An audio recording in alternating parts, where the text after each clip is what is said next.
Welcome into the Warzone. This is Derek Chirch, your host. I am joined by former guest and newly appointed co-host, Paul Jones. What is going on, Warrior family?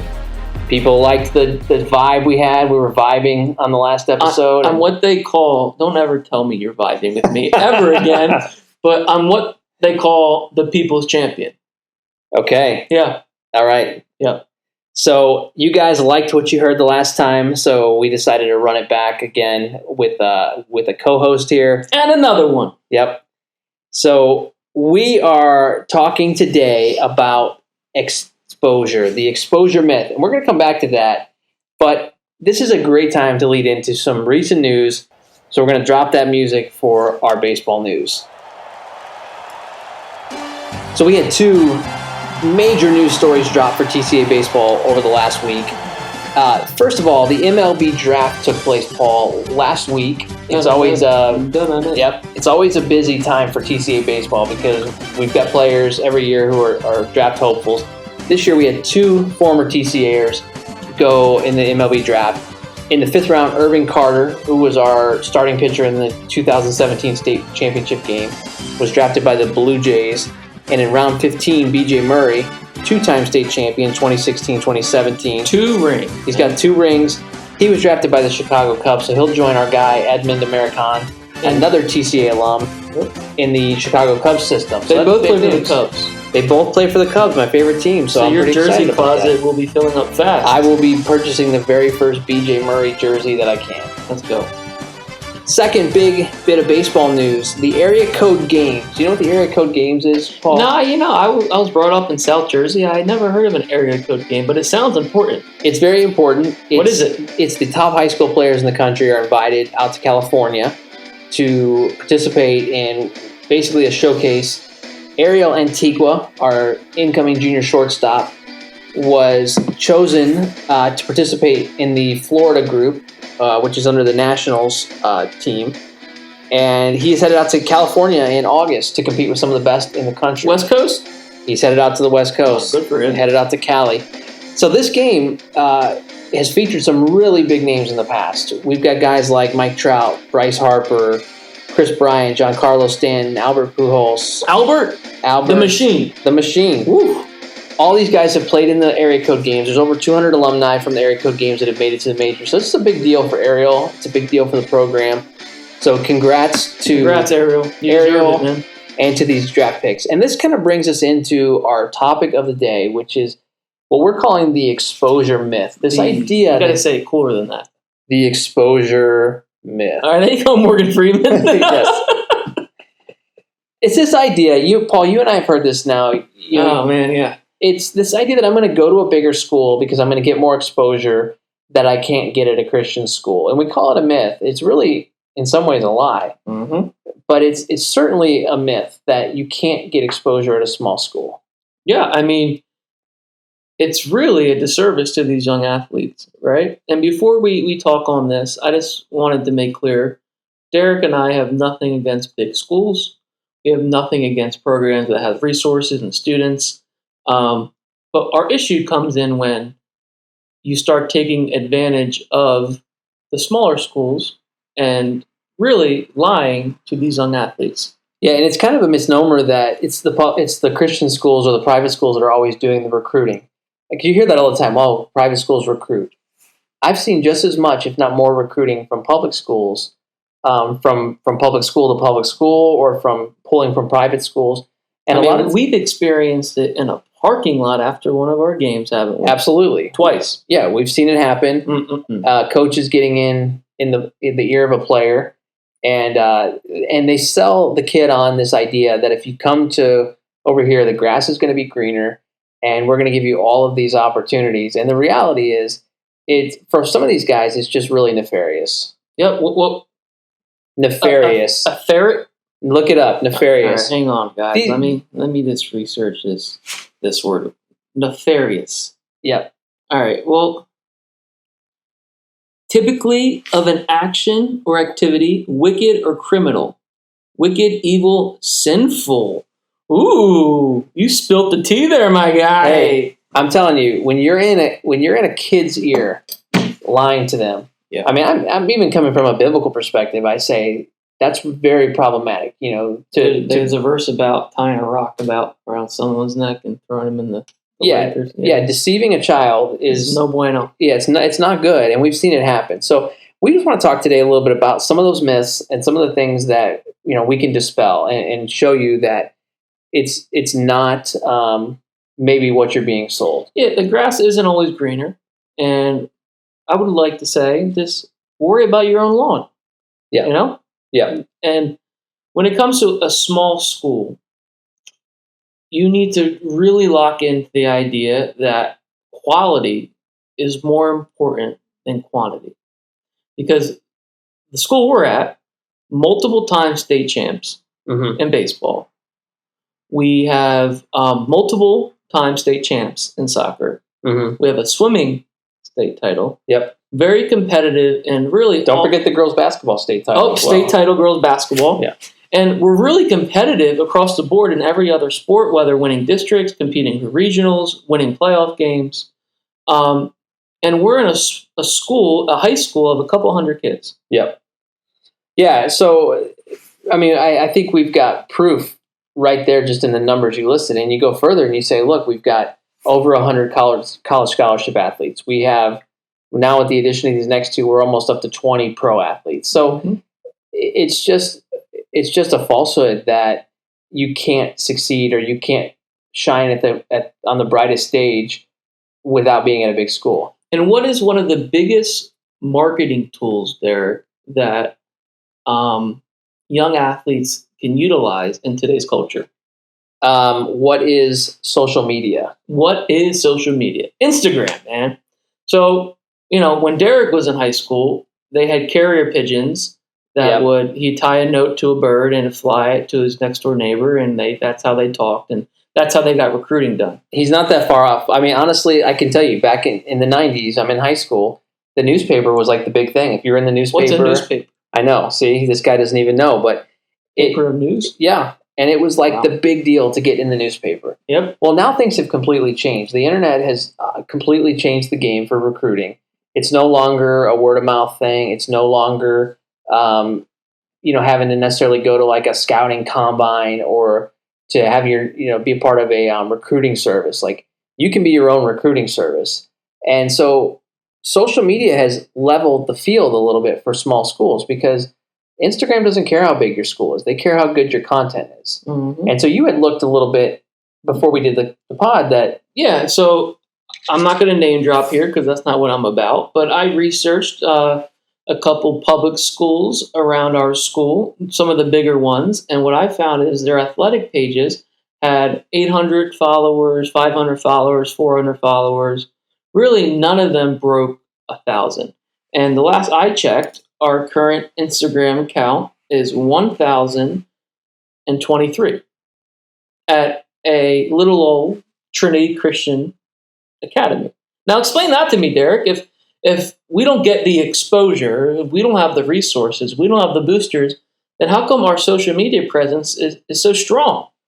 Well, I think, you and I have talked about before, the numbers aren't necessarily always everything, but they do tell you, they do give you a piece of the picture. And I think what it comes down to is you want the followers, but you also have to have the content that justifies those followers. Like, quality over quantity. Exactly. It's that quality over quantity. And of course, like, you and I are both highly involved in the social media we put out for the school, so we're biased, but I'm very biased, by the way. Compare us to any other school social media in this area, and you're going to find out that we are promoting our student athletes and our teams in unique ways, creative ways, but also ways that are high quality. So that's how we built the following. And so this idea that somehow you're going to get more exposure somewhere else is just dispelled completely just by the simple numbers you can look at on Instagram or Facebook or YouTube or any of these other places. Yep, I'm bored with that, man. Just want to encourage you young athletes out there that are thinking, not even at Trinity, at any small Christian school, you need to put your priorities in order. Number one, you need to be in a place where the people care about you. Number two, actually, this next one is number one. Make sure they're speaking truth. speaking truth through the Word of God and speaking truth in your life. They're going to tell you, what you need to work on, how you need to work on it, and they're not just going to puff you up to eventually tear you down. And number three, actually look at the program. Don't look at what the people tell you the program is. Does that make sense, Derek? It absolutely does. Like, look at the fruit of the program, what kind of people they're producing, how long has the coach been there, what is the coach's background. And that's one of the advantages I think you have at a Christian school is that you actually have the opportunity to develop the relationships closely with coaches that you may not necessarily get elsewhere. And it's honestly, it's really hard for us to hide behind anything in a small school because everybody knows everything. What you see is what you get. What you see is what you get. You don't get tons of resources. You don't get maybe brand new equipment every year. Shoot, you don't even get a baseball field or a softball field. But what you get is a winning culture. You get state titles, and you get coaches that care about you as people and not as numbers. And see, the cool thing here is that because we've built that culture and because we're continuing to build that culture, those other things are right around the corner now. And you think Trinity is a kind of a sleeping giant right now. Imagine what it's going to be like when you do put that baseball field in, the softball field in. But I think the point is we haven't needed any of that to see the success we've seen. So imagine when we get it. Exactly. So another thing that kind of goes hand in hand with that is the connections that you have, not just the connections with your coach, because you're going to get that at Trinity where it's going to be unique. You're going to see your coach in a more personal way than you are other places, but the connections that we have as coaches to college coaches, to travel programs. I mean, Miguel is always saying he wants to help each player get a school if they want one, and he's got a cell phone full of phone numbers that he can call any of them at any time and say, hey, I've got a kid for you. And next thing you know, this kid's got interest from a school. Mm-hmm. Two of the guys, Edmund, who I mentioned earlier, and Aldrich, who's in the Dodgers system right now, both went to JUCOs that Coach Miguel had a connection to, get drafted. Now they're playing minor league baseball. So not that your coaches at a public school or a bigger school won't necessarily have connections, but they're also dealing with a larger program with a lot of other people to deal with, where we have your best personal interest in mind. Yeah, I completely agree with you, Derek. It's all relationship driven, and how you said it with Coach Miguel, and he has all his contacts. He has those contacts because he built relationships with people at a small school, and that's built on trust. Mm-hmm. He's not at a big school with thousands of players and all these politics get involved. No, our coaches here are at a small school, and they care about each individual person. And they're exactly that first. They're a person. They're not an athlete first. Yeah, absolutely.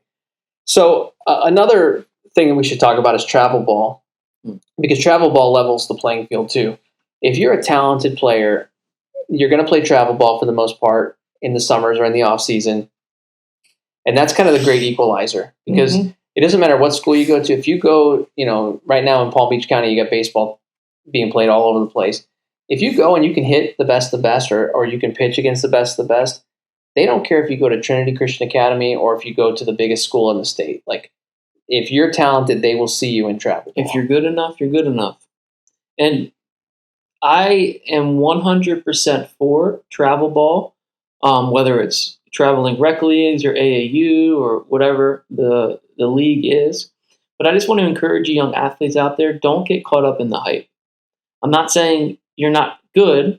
What I'm saying is there are so many coaches out there that get you with the verbiage of, hey, why don't you sign with this club team? Or why don't you sign here? Or why don't you sign here? We'll make a graphic for you. You'll have, you're the first ever athlete to sign, blah, blah, blah.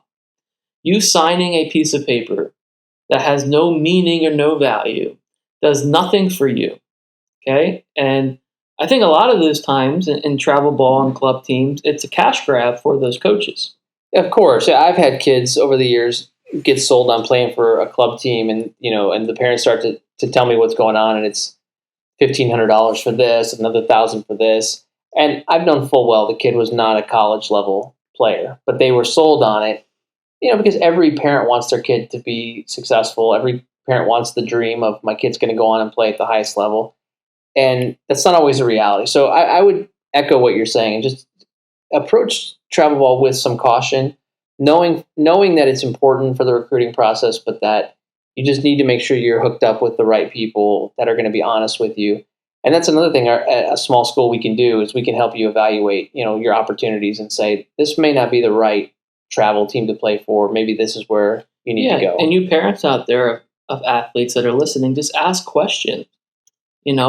Ask the coaches questions. Come here and ask us questions.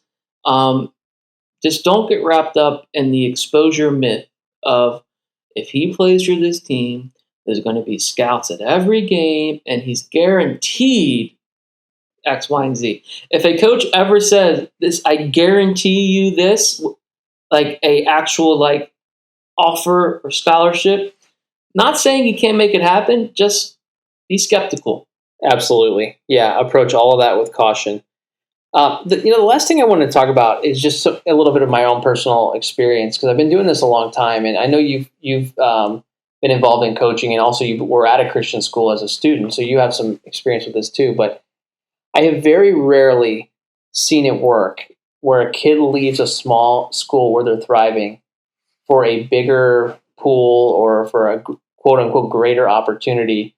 I've very rarely seen that work out for them. I've often seen it go the other way. Yeah, I mean, I completely agree with you. I have 4 or 5 athletes in the last 2 years that I can list that I coached at up north that left our small Christian school and went somewhere else, and they either ended up paying out of pocket for a college when they didn't have to because they lost scholarships, or they didn't go to college at all. I've only seen it work out one time, and it's actually he's still playing in high school. He's going to be a senior, and he's doing really well. But I think a lot of that is attributed to travel ball and his exposure there. Mm-hmm. You actually saw him play, I think. Yeah, so Paul and I, oddly enough, used to both have teams that played in a national tournament. My team was from Indiana, his team was from New Jersey, and there was a national tournament that was in Ohio. And so I happened to actually remember, we were actually in the same division, and I saw Paul's team before I knew Paul, but I remember this big kid, this big, tall kid, kind of uncoordinated at the time, but you could tell that he had potential. 14-year-old. Yes. And had he stayed at the school Paul was at, I think he still would have been recruited. But this might be one of the rare examples where you say, well, maybe the kid needed to play against bigger players like himself or whatever. But that's so rarely the case. Yeah. And again, he would have got, I think, D1 offers at either place. Yeah. But that is a unicorn. I haven't seen that strategy work out very, very often. No. And I'll tell you, at my school in Indiana, best player I ever coached, a kid named Tyler Schmidt. Excellent, 6'3", guard, could shoot, could handle, could pass. Every public school around us wanted him to go there. They were always in his ear. The kid started with us in preschool, went all the way through 12th grade. He's playing at Olivet Nazarene now. Started getting big minutes as a freshman. And Olivet's a very good program up in Illinois. Like they're like a national title contending program. And it just goes to show you, like, he could have, this kid could have easily walked on to a D1 program if he really wanted that. But he wanted to go somewhere where he was going to get minutes, where he had a chance to be the best. And that's maybe another episode we can talk about picking the right school for you. But he wanted to find something that was going to allow him to play because he loves playing basketball. And that was all from a small school, never left, trained with us. He played his travel ball, but he got every opportunity he wanted. And in fact, on that team, I believe 4/5 of the starting lineup is now either playing in college or is about to start playing in college. So that was a small school that was half the size of Trinity. Yep. And, our resume here at Trinity kind of speaks for itself. You can go somewhere else and see all the glitz and the glamour and the amazing facilities, like we said before. But just look at the program. You're not going to find, and again, we're totally biased, but you're not going to find a better athletic program than Trinity Christian Academy, at least in this area of South Florida. And then when you add in the spiritual emphasis of the school and our mission and our vision, and just so many other great things about the school, I really do feel like it's the whole package. And so that's kind of why we want to do this episode today, is to kind of dispel the myth that the grass is going to be greener. Because I think the grass is very green here, and I actually think there's some really exciting things ahead, and we're going to start to see a lot more kids get those offers and get to play at the next level. Quote of the day is worry about your own lawn. Yep. Cut your own grass. But before we leave, we're not done yet, Derek. Get off the hook that easy. So last podcast, you were asking me a lot of the questions and putting me on the spot and preparing your MJ versus LeBron, blah, blah, blah. And maybe you beat me, so whatever. So I have a couple questions for you. Yep. All right. First question. If you were to star in a movie, what actor would play you? Okay, so this is pretty easy because people over the years have often told me that I remind them of this actor. Like both the way I look and just the way I act and my sense of humor. And that is Ben Stiller. What is this? A center for ants? I can see that. So, Zoolander, Dodgeball. Night of the Museum. Night of the Museum. There's a bunch of good Ben Stiller movies. That's probably who I would pick. You can dodge a wrench. You could dodge a ball. Yep, that's true. It is true. I tried it. I actually dressed as White Goodman from Dodgeball for Halloween at one point. Maybe we'll have to throw that up on the social media. Ben Stiller is a very good one. Now, you said you had two? Yeah, I think Tom Cruise will do my stunts. But other than that... No, you're not Tom Cruise. Nope. So, we'll debate that later. No, it's not a debate. I can see Ben Stiller all the way. Question two. What is your spirit animal? Okay, so I have to confess that in the pre-show meeting, I did know that this was coming, and I had a really hard time coming up with the answer because... so he went to Google, and I did. What animal did you find multiple times that said was your spirit animal? Well, okay, because of No, just answer the question. No, I am answering the question. Honestly. So, all of these weird spiritualist, charts that I would not give into because they're like mystical, said that I would be an owl, which I'm pretty smart and observant, so maybe an owl would work. But then I took a quiz. I went to spiritanimal.info, I took the quiz, and after 8 pages of questions, it was determined that I am the wolf. Now read what it means to be the wolf. The wolf. What it means to be the wolf. The power of the wolf brings forth instinct, intelligence, appetite for freedom, and awareness of the importance of social connections. When the wolf shows up in your life, pay attention to what your intuition is telling you. And then there's more things I can click, but I'm not going to click. Yeah, that's a bunch of baloney. None of that's you. Oh, really? You're an owl. Next question. Intelligence and awareness? Exactly. Yeah. You're an owl. Okay. Old, grumpy, maybe a little bit wise. Okay. Last question is, if you could be one superhero, who would it be? Okay, this is a dumb question because every single person should choose Superman. That's such a boring answer. It's not a boring answer. Superman can fly. Superman can run faster than anyone. He's stronger than a locomotive. He can shoot lasers out of his eyes. Why would anybody... and the only thing that can hurt him is kryptonite. Have you ever even seen kryptonite anywhere? Krypton. Yeah, exactly. He's basically invincible. And the right answer would be Black Panther. No. Because he is the coolest. That is cultural appropriation, and I'm not going to do that. Chadwick Boseman should be the only Black Panther. Rest in peace. And if I had to pick somebody other than Superman, but based on your dumb rules... Ant-Man. Ant-Man is a very cool movie. I love Ant-Man, but no, I would pick The Flash, because The Flash is awesome. He's fast. It's like Josh Gordon?